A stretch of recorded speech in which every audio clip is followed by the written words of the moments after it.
नमस्कार दोस्तों, आज का अपना टॉपिक है 15वां वित्त आयोग। देखिए, इसका गठन वित्त आयोग अधिनियम 1951 तथा संविधान के अनुच्छेद 280 के तहत किया गया। क्यों गठन किया गया है इसका? केंद्र व राज्यों के मध्य करों के बंटवारे हेतु। इसके अलावा सहायता अनुदान राज्यों और पंचायतों के लिए यही तय करता है।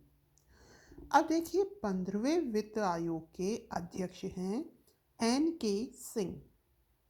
इसके सदस्य प्रारंभ में शक्तिकांत दास जी थे, उनके स्थान पर अब अजय नारायण झा आ गए।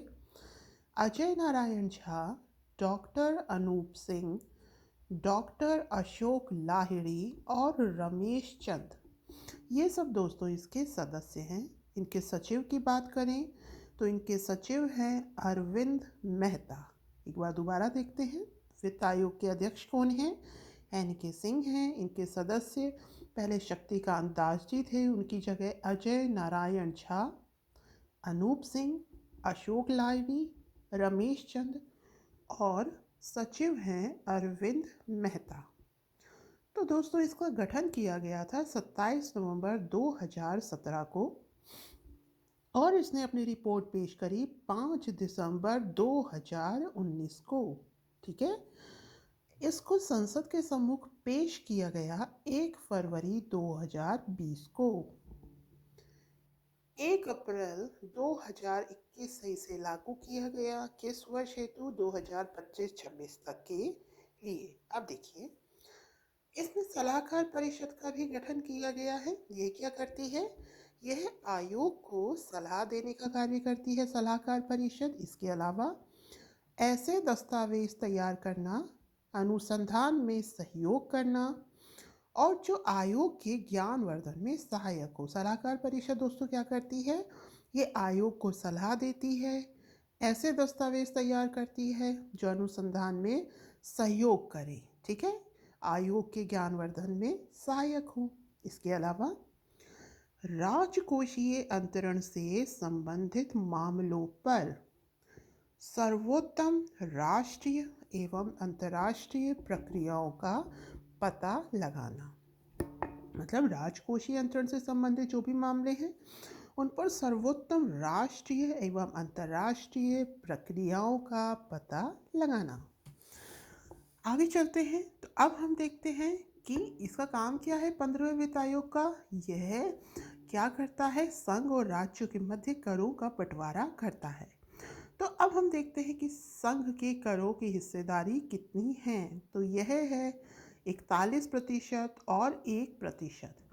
41% में क्या है? राज्य और यूटी, और 1% में क्या है? जम्मू कश्मीर और लद्दाख। ठीक है, यानी कि जो सभी संघ और सभी जो राज्य हैं और संघ शासित प्रदेश हैं उन्हें तो इकट्ठा 41% में लिया गया है और 1% में दोस्तों किसे लिया गया है? जम्मू कश्मीर और लद्दाख को। ठीक है, अब हम देखते हैं कि संघ के करों की हिस्सेदारी वर्टिकल और हॉरिजॉन्टल रूप में। तो वर्टिकल रूप में हम देखते हैं, तो वर्टिकल रूप में यही है 41% और 1%, जो कि बताएगा कि ओवरऑल डिस्ट्रीब्यूशन इस प्रकार से होगा। क्षैतिज में ये बताया जाएगा कि किसका कितना भाग होगा, जैसे कि आय का वितरण, मतलब किस राज्य को कितना हिस्सा देना है, ये निम्न चीज़ों पर निर्भर करेगा। कौन सी चीज़ें? आय का वितरण, पर कैपिटा इनकम, क्षेत्रफल पे, जनसंख्या पे, वन क्षेत्र पर, जननांकीय प्रदर्शन पर, मतलब इन चीज़ों पर डिपेंड करेगा कि आप किसी भी राज्य को कितना जो कर राजस्व है वो देते हैं। ठीक है दोस्तों, अब देखिए 17 राज्यों के लिए, ये 17 राज्य वह हैं जिनका राजस्व घाटा अधिक है। तो दोस्तों 17 राज्यों के लिए 2,94,524 करोड़ अलॉट किए गए। किन राज्यों के लिए? जिनका राजस्व घाटा अधिक था। इसमें अपना राजस्थान भी शामिल है। आगे चलते हैं, अब हम बात करते हैं स्थानीय निकाय अनुदान की। तो जो स्थानीय निकाय हैं उनके लिए अनुदान दिया गया है 4,36,361 करोड़ का। पंचायती राज को दिया जाएगा। अब देखिए दोस्तों, जो स्थानीय निकाय का वितरण है किस रेशो में होगा, यह होगा 90:10। ये तो कौन सी है, ये जो आपकी ये जो नॉर्दर्न ईस्टर्न जो आपके स्टेट्स हैं उनके लिए है। और सामान्यतः 60:40 का अनुपात होगा। तो ये जो है 4,36,361 करोड़। इसमें देखते हैं किसका कितना हिस्सा है। तो ये है 2,36,805। यह जो अमाउंट अलॉट किया गया, यह ग्रामीण स्थानीय निकायों के लिए किया गया। और इसका अलॉटमेंट किस आधार पर किया जाएगा, जनसंख्या और क्षेत्रफल के आधार पर। मतलब कि पंचायती राज हेतु इतना अलॉट किया गया, ठीक है, टैक्स इतना अलॉट किया गया, लेकिन इसमें से जो ग्रामीण स्थानीय निकाय है उनको कितना मिलेगा, 2,36,805। किस आधार पर दोस्तों, जनसंख्या और क्षेत्रफल के आधार पर। शहरी स्थानीय निकायों को कितना मिलेगा, 1,21,055 करोड़। याद रखिएगा 236,805, 236,805 किनको, यह मिलेगा ग्रामीण स्थानीय निकायों को। 2-3 बार बोलेंगे याद हो जाएगा। 121,055 शहरी स्थानीय निकायों को, और ये है 436,361 करोड़। स्वास्थ्य अनुदान कितना दिया गया, 70,051 करोड़। नए शहरों के उत्थान हेतु 8,000 करोड़।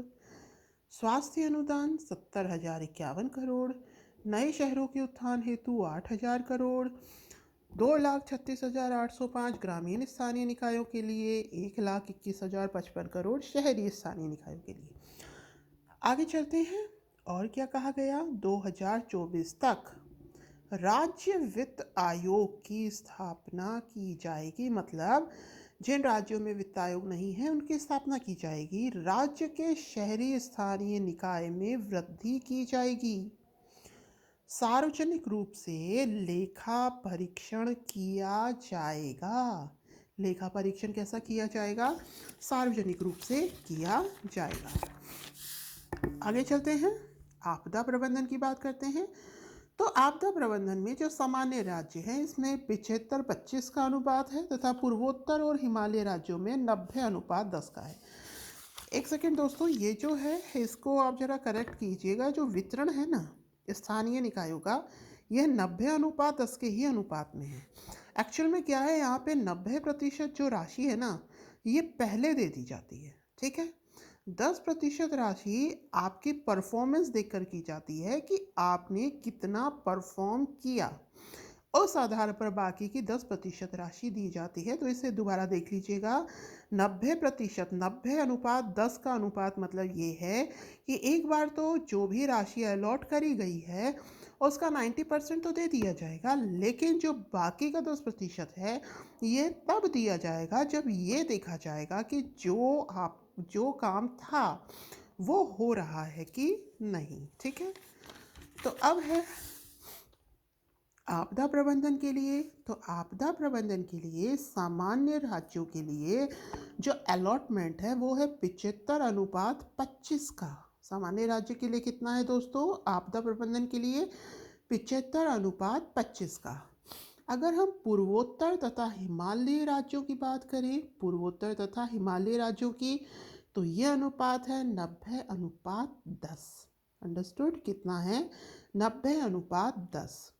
आगे चलते हैं, 2021 से 26 तक राज्यों के लिए कितना अलॉटमेंट किया गया, 1,60,153 करोड़। इसमें संघ का हिस्सा दोस्तों कितना है, 1,22,601 करोड़। और राज्य का हिस्सा कितना है, 37,552 करोड़। ये आपदा प्रबंधन के लिए है, सभी स्टेट के लिए 160,153 आपदा के लिए, ठीक है। आपदा के लिए 160,153 करोड़, ठीक है, 1,60,153 करोड़। संघ का हिस्सा 122,601 करोड़, राज्य का 37,552, ठीक है दोस्तों। आगे चलते हैं, 8 विभिन्न क्षेत्रों को, 8 विभिन्न क्षेत्र कौन कौन से, इनको 1,29,900 1,29,987 करोड़ का अनुदान दिया गया। अब ये जो 8 विभिन्न क्षेत्र हैं ये कौन कौन से हैं? स्वास्थ्य, विद्यालय शिक्षा, उच्च शिक्षा, कृषि, प्रधानमंत्री ग्राम सड़क योजना सड़कों का रखरखाव, महत्वाकांक्षी जिलों तथा ब्लॉकों, न्यायिक सांख्यिकी में राज्य सरकारों को अनुदान। ठीक है, स्वास्थ्य के क्षेत्र में विद्यालय शिक्षा, उच्च शिक्षा, कृषि, प्रधानमंत्री ग्राम सड़क योजना के तहत सड़कों का रखरखाव, महत्वाकांक्षी जिलों तथा ब्लॉकों को, न्यायिक सांख्यिकी में राज्य सरकारों को अनुदान। तो ये था 8 विभिन्न क्षेत्रों में इतने का अनुदान। ये 8 विभिन्न क्षेत्र हमने यहाँ देख लिए। अब चलते हैं आगे। रक्षा और आंतरिक सुरक्षा आधुनिकीकरण विधि, अनुमानित बजट आवश्यकताओं और बजट आवंटन के बीच अंतर। ठीक है, तो इसमें जो रक्षा और आंतरिक सुरक्षा है इस हेतु कितना अलॉट किया गया? 2,38,354 करोड़। ठीक है, 2,38,354 करोड़ रक्षा और आंतरिक सुरक्षा आधुनिकीकरण विधि के तहत। आगे है दोस्तों राजकोषीय दिशा निर्देश। राजकोषीय दिशा निर्देश, इसके तहत ये बताया गया कि 2021-22 तक जो जीएसडीपी है, ठीक है, GSDP gross state domestic product, ये कितना होगा? 4%।